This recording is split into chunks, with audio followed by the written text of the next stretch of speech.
Okay, you're back here on Straight Talk. Our guest for today, Sarah Geronimo. Okay, huwag kang magagalit, ha? Kanina pinag-uusapan natin yung video mo. Medyo mukhang siya pa umami. Ngayon, payat na payat. Ano nangyari? Talagang nangayayat ka sa trabaho?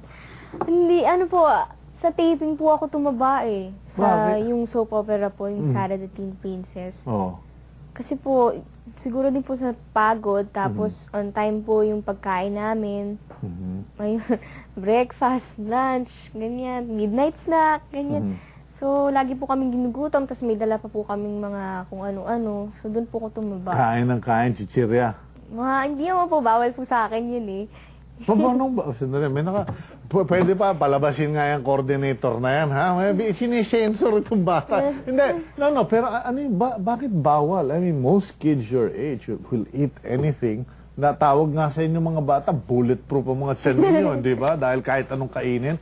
Anong bawal ba? Sa boses mo? Ito po, sa boses. Ano ang mga bawal kainin ng Sarah Geronimo? Mga junk foods po, kasi Makati nga po sa lalamunan, nakakaubo. Mga chocolates po, yung mga matatamis. Ice cream. Ice cream po. Bawal din.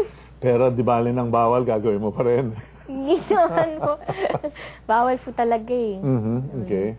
Yeah, I remember you mentioned that before na talagang you will make the sacrifice to preserve the voice. Okay.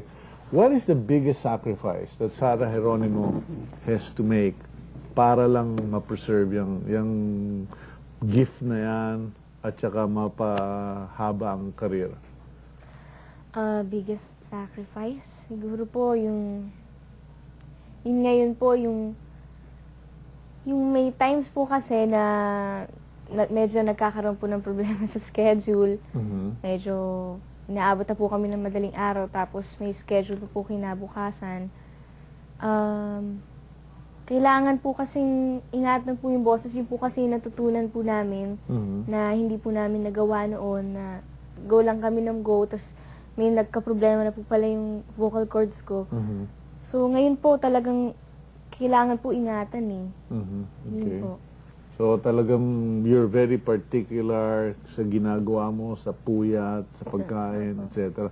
So it's all about your vocal cords. Opo. Okay. I have to go read our calls now, Sarah, at baka magtampo sa akin ng napakaraming tumatawag. Romel Rosales, hi Sarah, maraming sumusuporta sa iyo dito sa Malibay, Pasay, lalo na ang mga Rosales family. Good luck sa upcoming concert. Where's the concert going to be, Sarah? Sa Araneta Coliseum po. Okay, when? Sa September 30 po. September 30, sa katapusan? Opo. Okay.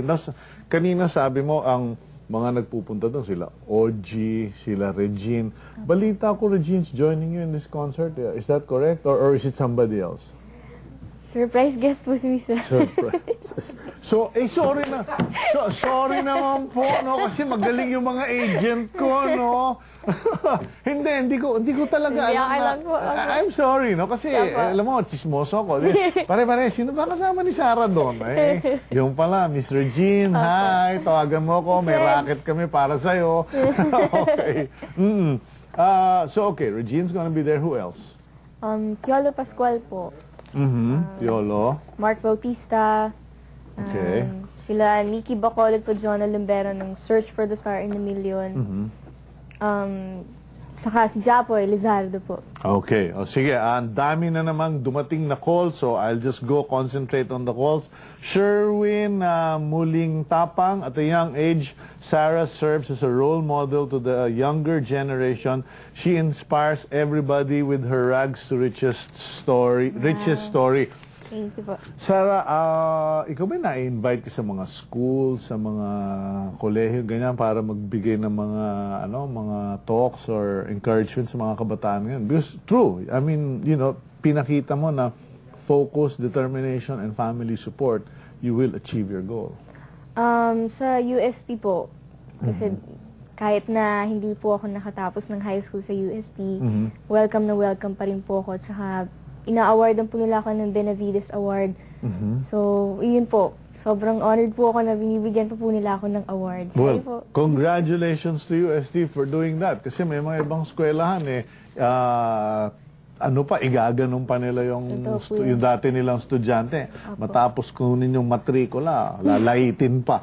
Melody of Malabon, do you still want to pursue your studies? What course? Yun nga pala, anong plano mo sa college? I mean, hindi ka naman pwedeng... Of course, kung swerteng kang katulad ni Pilita Corrales, may apo ka na, sikat ka pa rin, ano? But what's your backup in terms of course? Bala ko po sana po mag-mass communication po, broadcasting. So, Wag na, Iha. bakit po? Marami na kami dito. Makikisali ka pa dito. Llamado ka na sa pagkanta eh. Makiki-arbor ka pa dito. Okay. No, but why broadcasting? Seriously. Opo. Noon mo pa gusto yan bago ka pa naging sikat na singer? Opo. Kasi nauupo ako pag pag nakikita ko po kayo, yung mga broadcaster po. Sila Corina Sanchez. Opo. Huwag mong sasabihin kay Corina may bala ka maging broadcaster. Sasabihin nun, mag-iba kang kurso. Okay.